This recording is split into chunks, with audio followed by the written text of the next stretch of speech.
ناظرین، آج ہم آپ کو یمن کے ایک ایسے اسٹوڈنٹ کا واقعہ سناتے ہیں جو جرمنی تعلیم حاصل کرنے کے لیے آتا ہے، مگر اس کے پاس اتنی گنجائش نہیں ہوتی کہ وہ اپنے والدین کو دوبارہ واپس آ کے وزٹ کر سکے یا ان سے مل سکے، بلکہ وہ 6 سال تک تعلیم مسلسل جرمنی میں حاصل کرتا ہے۔ پھر اچانک کیا ہوتا ہے، اسے دنیا کی سب سے بڑی خوشی مل جاتی ہے۔ ناظرین، آپ دیکھ رہے ہیں ہنستا وستا پاکستان ٹی وی انٹرنیشنل۔ بڑھتے ہیں اس سٹوری میں آگے اور آپ کو بتاتے ہیں یہ واقعہ کیا اور کیسے ہوا۔ ناظرین، یمن کا ایک طالب علم جو میڈیسن کی تعلیم حاصل کرنے کے لیے جرمنی آیا اور ہر امتحان میں کمال کے رزلٹ لاتا رہا اور ہر سال میڈلز بھی حاصل کرتا رہا۔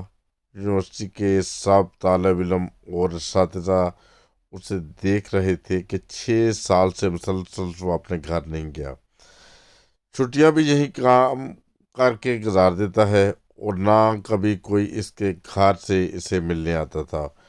معلوم کرنے پر یہ بات سامنے آئی کہ پچھلے جو گھر والے ہیں، والدین انتہائی غریب ہیں اور خود یہ طالب علم 6 سال میں بھی اتنی بچت نہیں کر پایا کہ ان کو ملنے کے لیے جانے کا جہاز کا ٹکٹ ہی خرید سکے۔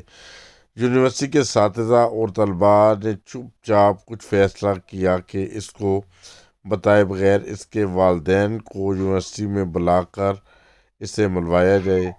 دیکھیے، پھر یونیورسٹی کے اسٹوڈنٹوں نے اپنے ٹیچر کے ساتھ مل کے اس کے والدین کو اسپانسر کیا، اسے بلایا۔ یونیورسٹی کے ہال میں ایک بہت بڑی گیدرنگ ہوئی۔ اس گیدرنگ میں جب اسے کہا گیا کہ سب سے زیادہ تو کسے چاہتا ہے، تو اس نے کہا کہ میں اپنے والدین کو، مگر ان سے اداس ہوں، انہیں مل نہیں پایا ایک عرصہ دراز سے، بہت ایموشنل تھا، آنکھوں میں آنسو تھے۔ پھر اسے ویڈیو کال کے ذریعے ان سے بات کروائی گئی، اسے یہی بتایا گیا کہ جیسے وہ ابھی یمن میں ہی ہیں، مگر ادھر ہی کمرے میں بیٹھے ہوئے تھے، خیر آنکھ اشکبار تھی، وہ خود بھی رو رہا تھا۔ پھر سڈنلی اسے اپنے والدین کے ساتھ ملوایا گیا۔ یہ بہت ہی بڑا خوشی کا موقع تھا۔ کیا کبھی کوئی مسلمان مالک بھی ایسے کر سکتے ہیں؟ کیا ان میں بھی کوئی ایسی مثال پیدا ہو سکتی ہے کہ کسی عیسائی کے ساتھ، کسی یہودی کے ساتھ کوئی اس طرح کا سلوک کریں؟ خدا کرے کہ وہ ان کو بھی ہوش کے ناخن لیں، ہدایت آئے۔ جیسے کم از کم یہ دیکھیں، یہ عیسائی لوگ ہیں، مگر اس کے باوجود انہوں نے ایک مسلمان بچے کی کس قدر دلجوئی کی، اس کے لیے اس ہمدردیاں جیتی، اس کے والدین کو بلوایا، اس کے والدین کو ملوایا، اور یہ دنیا کی سب سے بڑی ان والدین کے لیے بھی خوشی کی خبر تھی اور اس بچے کے لیے بھی، اور دنیا کو بھی حیران کر دینے والی۔